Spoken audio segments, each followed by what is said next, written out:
sa na Hospodárskej ulici. Je to vlastne taká tepna trnavská, kúsok od centra, kúsok od železničnej stanice, autobusovej stanice, od obchodného centra. Takže ideálna lokalita. Nie je to panelák, je to tehlový dom.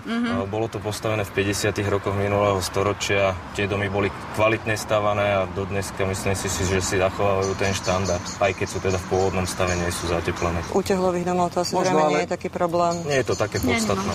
Výťah je samozrejme v týchto. Áno. Na podlažie ideme na ktoré? Ideme na 4. podlažie. A tieto bublinky, to je štandardné v Trnave? Prvýkrát som sa s nimi stretol. Hej, lebo všade ich máte v Trnave.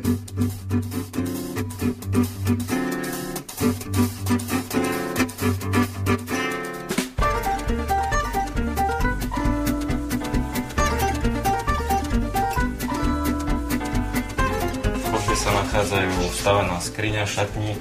Prerábku to určite chce. To je akože zákonité. To je pôvodný stav. A viete, prečo pre nás chlapov by takáto úzka chodba bola výborná? Ja vám to ukážem. Lebo keď sa obúvate, tak áno, viete, žena si sadne a chlapovi, že... Áno. Tak ešte kúpeľňu. No... Umakartové jadro. Ale bublinku je. Ale bublinku to je. Kúpelka je vyslovene ako pre jedného. Hygienický aj to do tých 50 kg. Dalo by sa to dispozične rozšíriť? Určite áno, nejakou rekonštrukciou toho jadra na úkor kuchyne by sa dalo zväčšiť priestor kúpeľne. Dostali sme sa do kuchyne. Kuchynská linka v pôvodnom stave, takisto je tu taká špajzová skrinka. Kúpeľku potiahnuť sem, pol metra určite. A myslím, že aj tu, na túto stranu. Čiže dalo by sa akože ten priestor kúpeľnový zväčšiť. Nie je to nosná priečka, takže určite by sa dala. No, myslím, že stierky sa tu budú robiť určite v tomto byte, pretože tá maľba vyzerá na tých 30 rokov. Aj o móde sa hovorí, že doba sa vracia. Čo ak raz vám kolegyne povedia, že Zuzka, ty si to vedela. Ty až úžasne moderný byt. A toto povýšite na záver. To poviete, to som tak chcela, to je taká patinka. To je to gro celého bytu. Áno. Tieto dvere by sa zavreli úplne, pretože tá izba má ešte jeden vchod a spravili by sa dve také samostatné izby. Podlahy sú pôvodné, dajú sa aj rekonštruovať. Toto je ešte naozajstné drevo. Vyhodiť a nahodiť na novo. Aspoň na jednu vec mi ten chlap chýba, hej, na tie také domáce práce. Ale na toto určite vám chýbame pre množstvo iných výdatných vecí. A kladných vlastností. Jasné! Tak obývacia izba je najväčšia izba v tomto byte. Patrí k nej lóžia, ktorá má 3 metre. My máme konečne.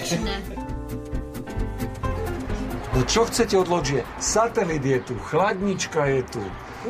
Záhradné sedenie. Áno, veľa zelenia. Na to, že sme v centre mesta, tak takýto výhľad. To je... Tá zelenie je výborná. Celková výmera tohoto bytu je 50 metrov štvorcových. Je to ústredné kúrenie, klasické, tak ako v Trnave, dá sa povedať všade. Mesačné náklady sú. Bývala tu jedna osoba, vychádzali 130 eur. Dispozične dá sa s tým bytom hýbať, ale vravím, čo sa týka do financií, bude to asi dosť náročné. Dobre, uvidíme. Táni, skúste Teraz vy. dám financie bokom. Dá sa perfektne spraviť. Pre mňa osobne tých 85. Ja si myslím, že tých 85 takisto dosť náročná rekonštrukcia, aby tam bola. Juraj, koľko stojí tohto bytu? Takže cena tohoto bytu je 58 700. My sme takmer na strope už teraz. To znamená ešte, vie to stavebná inžinierka zhruba cca odhadnúť, koľko by to stalo, alebo to nejde? Myslím si, že do tých 20 000 by sa to masívne dalo spraviť. Plusy tejto poslednej ponuky spočívajú v tom, že dom je postavený z tehál, dispozícia bytu je veľmi priateľná, má to jednu veľkú nevýhodu a to, že si bytá vysoké investičné náklady na rekonštrukciu. Čo sa týka lokality, myslím, že táto lokalita mi celkom vyhovuje až na tú rušnú cestu, ktorá myslím si, že pokiaľ sa vymenia plastové okná, vadiť nebude. Dispozícia bytu je ideálna a s tým, že ako dosť vysoké náklady na rekonštrukciu. Byt na Hospodárskej má jednoznačne potenciál, dobrý základ v dispozičnom riešení, balkón s veľkým presklením a tiež dobrú polohu. Čo však považujem za problém, budú peniaze. Nie je to len vyššia nadobúdacia cena a náklady na skutočne kompletnú rekonštrukciu tohto bytu, ale hlavne náklady na rekonštrukciu tohto starého bytového domu, ktoré bude nový majiteľ pociťovať.